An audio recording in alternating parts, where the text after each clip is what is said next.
Welcome. We have a rambunctious group today. I love it. You're going to ask me lots of tough questions, aren't you, at the end? No, well, I have all the answers anyway. But good afternoon, and thank you for being here. My name is Susan Perriott, and I am the Regional Vice President and CEO of the Alzheimer's Association, Minnesota, North Dakota chapter. Alzheimer's disease is a leading cause of death in the United States, and unfortunately, most of us know someone who's been impacted. Alzheimer's disease is not a typical part of aging. It affects thinking, understanding, and eventually takes away independence and memories. The association leads the way to end Alzheimer's and all other dementia by accelerating global research, driving risk reduction and early detection, and ensuring care and support for all. We exist to help the 7 million Americans and the 102,000 Minnesotans living with dementia, as well as their unpaid caregivers. We provide education, support groups, our 24/7 helpline, and online resources, all at no charge to individuals and families. Thank you for joining us here today to discuss legislation which aims to require health insurance coverage for early-stage Alzheimer's treatments for Minnesotans under the age of 65 on private insurance plans. This bill was recently introduced in both the House and the Senate. It's an exciting time in dementia research due to the significant advancements we've made in the past 15 years. There are now 2 FDA-approved treatments designed to slow dementia progression for those in the early stages of Alzheimer's. And we've also made strides in diagnostics and risk reduction. This remarkable progress was made possible due to bipartisan support on the state and federal levels. The new treatments can change the trajectory of this disease, but only if they are accessible for everyone. Now I would like to introduce one of our bill's chief authors. Unfortunately, Senator Liz Bolden was not able to join us today, but we have Representative, I'm just gonna make you a senator, there we go. Is that good? No? Okay, we're not doing that. Representative Liz Ryer to talk more about this new legislation, and then we will hear from Senator Jim Abler and Julie Donahue, whose husband Tim is living with early stage dementia, and we'll take questions at the end. Thank you, Representative Ryer. And I'll leave it open to hers, but you can. Hello, I'm Liz Ryer. I represent Eagan and Burnsville in the Minnesota House. As Susan mentioned, there are 2 new life-changing treatments available that can slow the progression of early-stage Alzheimer's. These FDA-approved drugs are covered by Medicare for those who are age 65, also by Medicaid and by the VA.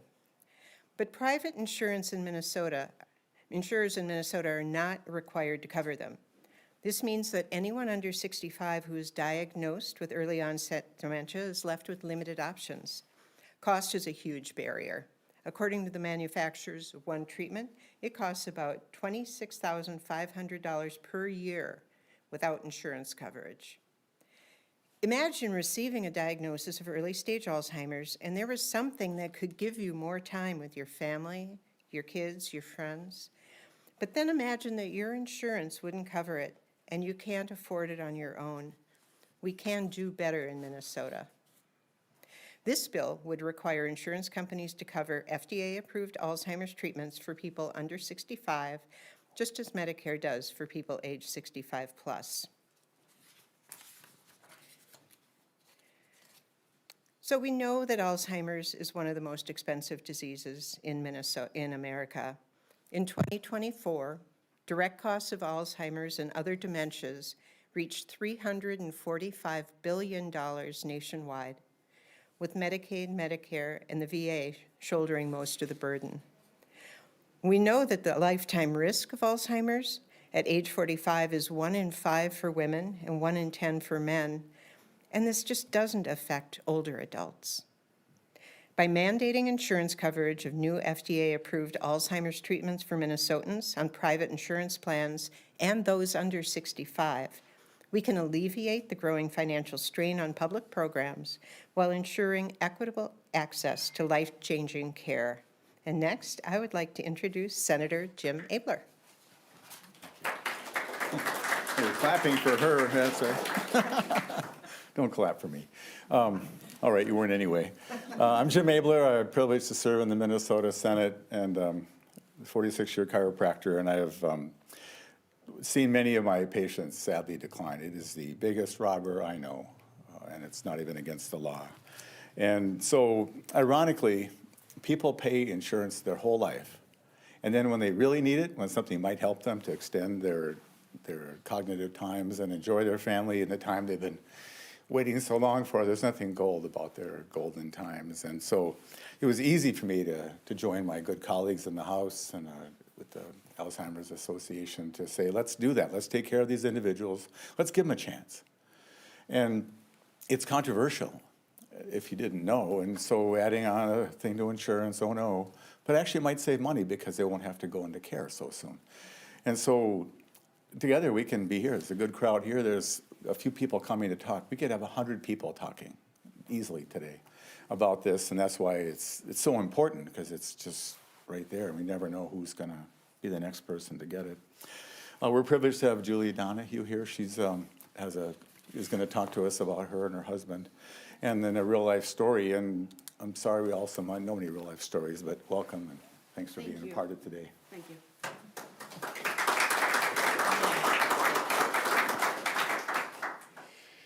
All right, as he said, my name is Julie Donahue. I live in Faribault, Minnesota. I'm a nurse practitioner at a large healthcare organization and have spent the past 28 years caring for people with complex medical issues.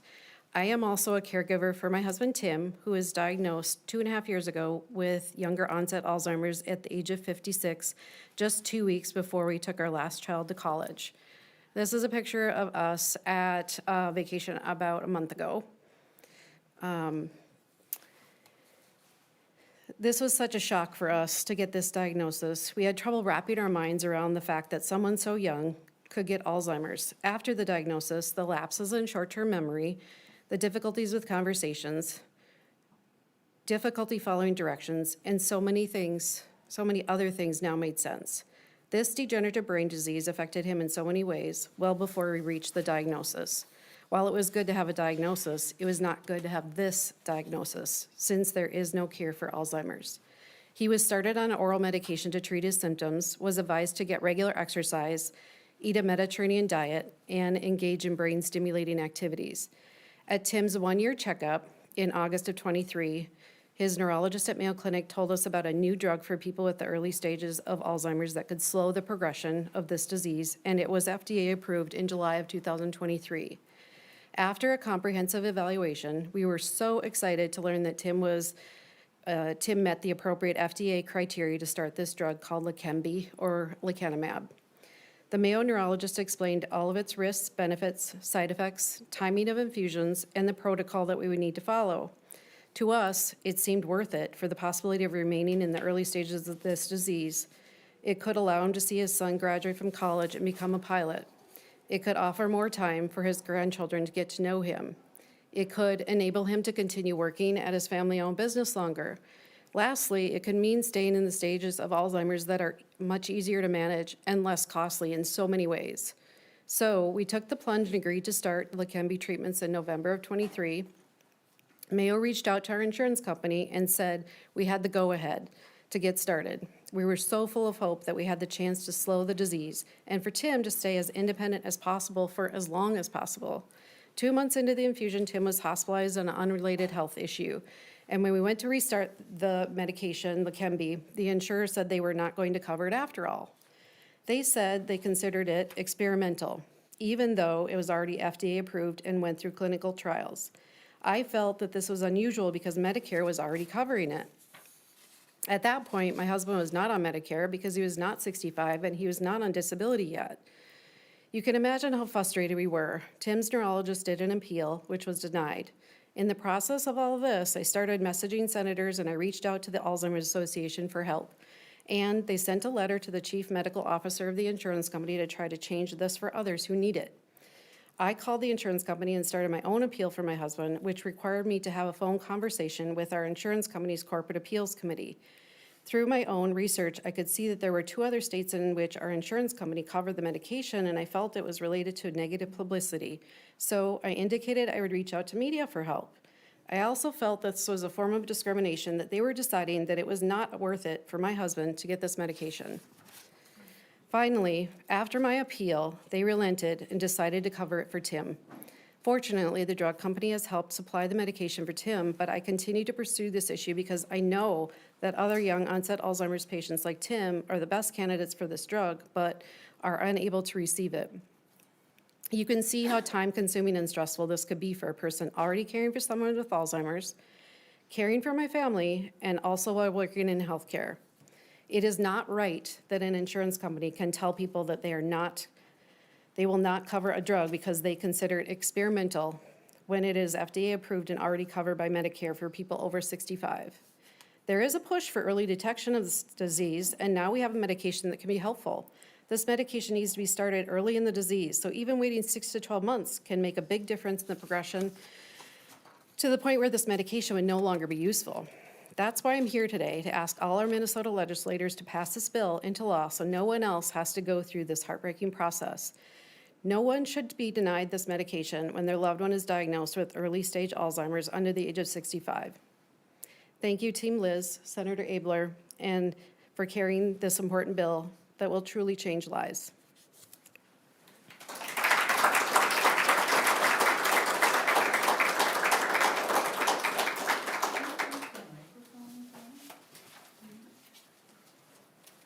Thank you, Julie, for sharing your powerful experience with us to help other Minnesota families who are facing the same insurance barriers to dementia treatments.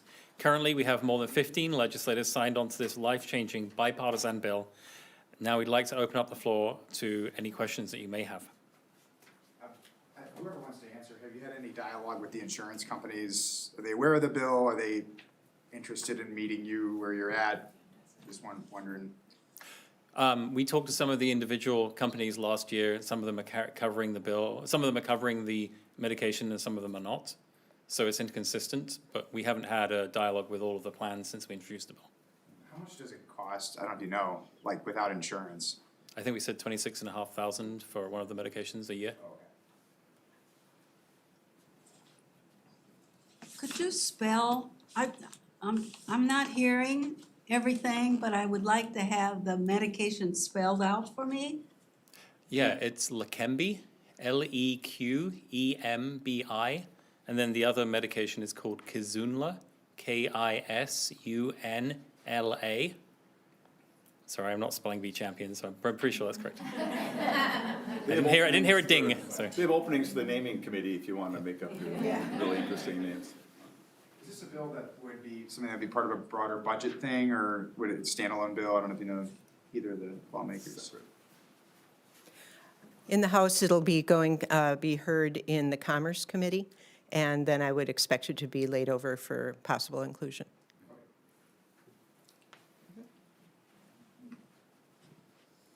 And just one final thing. Why do you need a law to do this? Why, if it's in Medicare and if it's in other plans, we've struggled for so long to look after these insurance choices that they make. It's purely a choice. And so they don't need to, just please do it. Would you please decide that you're going to care for the individuals who've been paying premiums, in many cases for 50 years or 70 years since they're little kids, and look after them.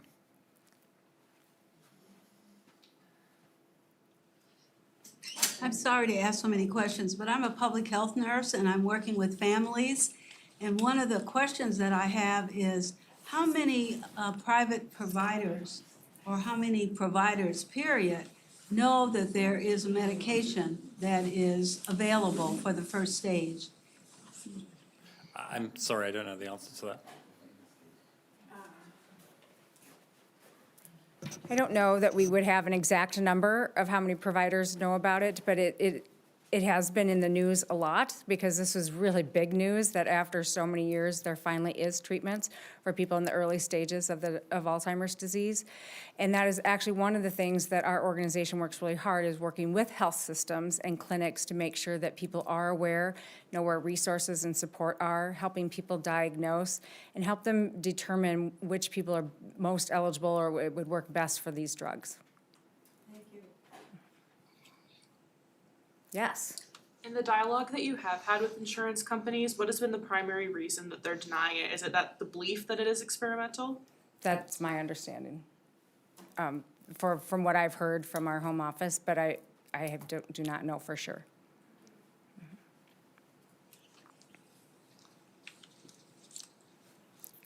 Well, thank you all so very much for turning out today. I love to see all the purple. I know you've been meeting with all of your representatives and senators, and you've had a huge impact on them today.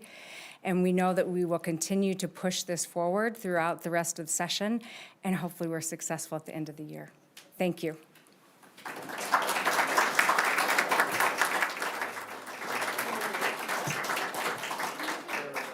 Thank you.